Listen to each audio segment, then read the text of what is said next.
Jésus-Christ. Que Jésus-Christ n'est pas resté dans la tombe. Le Bouddha, le mort, est resté dans la tombe. Mahomet est mort, il est resté dans la tombe. Tous ceux qui adorent la chambre, ils sont restés dans la tombe. C'est ce qu'on appelait jeudi. Il y a quelqu'un, on appelle jeudi, un faux prophète, on appelle jeudi, il croyait qu'il était Dieu. Il est mort, il est resté dans la tombe. Mais Jésus est mort le premier jour, le deuxième jour, le troisième jour. Il a dit qu'il va ressusciter. Jésus a été ressuscité. Et nous marchons en victoire. Il a pris la clé de la mort. Il a dit non, où est ton église, la clé de la mort. Il est le maître incontesté de la puissance qui libère. Alléluia. Alléluia. Alors ce jour-là, dans ce passage de la Bible, les gens ont appris que Jésus était revenu à Capernaum. Et tous ils sont venus le voir. Il y avait du monde. David déclare que la maison où il était, il n'avait même pas place pour passer. Pourquoi il n'y avait pas place pour passer? Parce que Jésus était parti premièrement dans ce lieu. Il y a eu des miracles. Il y a eu des délivrances. La vie des gens était changée. La vie des gens était transformée. Après j'ai appris qu'il revient encore. Les gens reviennent encore pour recevoir encore la bénédiction de Dieu. Il y a personne vraiment qui pouvait rester dans ce village. Tout le monde est venu le voir. Tout le monde est venu chercher sa grâce avec Jésus. Nous ne sommes pas Jésus-Christ. Alléluia. Nous ne sommes pas Jésus-Christ. Mais Jésus a envoyé son esprit. Et c'est son esprit qui est avec nous aussi. Alléluia. Et nous sommes venus avec son esprit. Son esprit qui va travailler dans ta vie. C'est le Saint-Esprit de Jésus-Christ qui va travailler dans ton cœur. Il va t'accorder la guérison. Le Saint-Esprit de Jésus-Christ va transformer ta vie. Il va te donner le bonheur. Lorsque les gens sont arrivés, la Bible déclare ici que il y avait 4 personnes qui sont quittées dans leur village. Ils sont quittés très loin avec un paralytique. Ils ont chargé un brancard. Et puis ils ont commencé à marcher parce qu'ils ont appris que Jésus est revenu à Capernaum. Ils sont arrivés parce qu'ils voulaient que Jésus-Christ guérisse les malades. Ils sont arrivés, il n'y a pas de place. Ils pouvaient se décourager. Ils pouvaient retourner où ils sont quittés. Mais ils ne sont pas retournés où ils sont quittés. La Bible déclare que ils ont pris. Ils sont passés par la toiture. Et puis ils sont descendus avec le paralytique.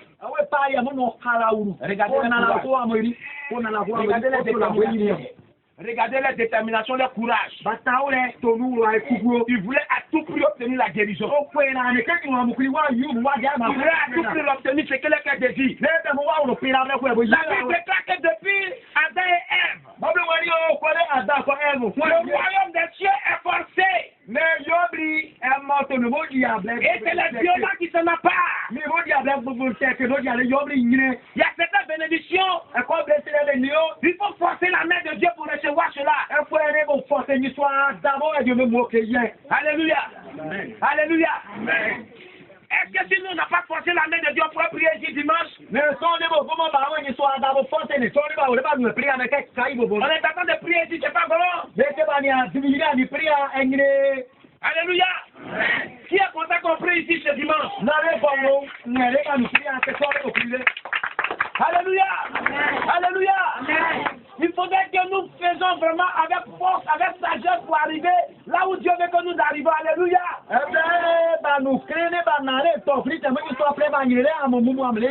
Alors quand Jésus a dit le courage, regardez ce que Jésus a dit. Le verset 5 nous dit, Jésus voyant leur foi, dit au paralytique, mon enfant, tes péchés te sont pardonnés. Alléluia. C'est quand Jésus va voir ta foi. C'est quand Jésus va voir ton courage. C'est quand Jésus va voir ta détermination. Il va s'appuyer sur ta foi. Il va s'appuyer sur ta détermination. Il va s'appuyer sur ton courage. Et Jésus va résoudre ton problème que tu as. Et Jésus va opérer le miracle que tu attends dans ta vie. Et Jésus va changer ta vie. Alléluia. Jésus a dit, prends courage mon enfant. Ce matin, je vous dis, prenez courage. Viens t'asseoir, il y a place pour toi. Viens, on acclame Jésus-Christ pour toi.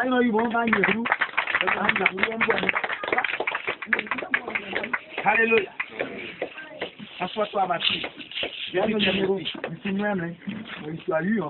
Gloire à Jésus-Christ. Alors, les scribes et les pharisiens qui étaient là, les prêtres qui étaient là à ce temps-là, ils ont dit, quand on dit que le monsieur est mauvais, il est vraiment mauvais. Les gens ont dit que ce Jésus là, c'est diable qui est en lui, c'est vrai diable même. Parce que si la terre, la personne ne peut pardonner le péché de son ami. Qui est qui pardonne le péché des gens, qu'il est Dieu. C'est ce qu'ils ont dit. Vous allez comprendre. Le verset 6 nous dit. Il y avait quelques scribes qui étaient assis et qui se disaient au-dedans d'eux, comment cet homme parle-t-il ainsi? Il blasphème. Qui peut pardonner les péchés? Si ce n'est Dieu seul. Si maintenant Jésus là, tu fais ton petit malin, il y a Dieu pour pardonner le péché des gens. Il y a Dieu pour pardonner le péché des gens. Quelque part dans la Bible, on dit, oh, on est tombé. C'est pas le fils de Joseph le charpentier qui est là, il dit, il est devenu Dieu. On a dit, attendez.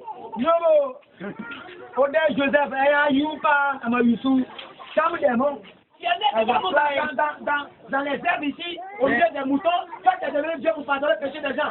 On est tombé en Israël. Un enfant qui est né devant nous, il pardonne le péché maintenant.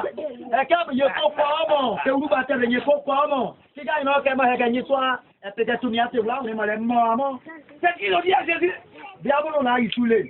Mais Jésus est Dieu. Je vais vous poser une question.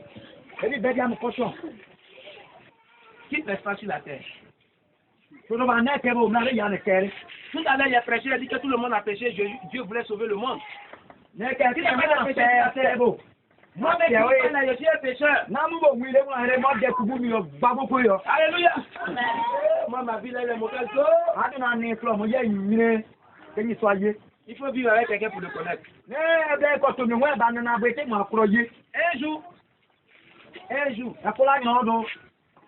les fidèles, là, quand vous voyez passer, vous croyez qu'il est Dieu. Il dit, pasteur n'est pas Dieu. Pasteur, il n'est pas comme vous.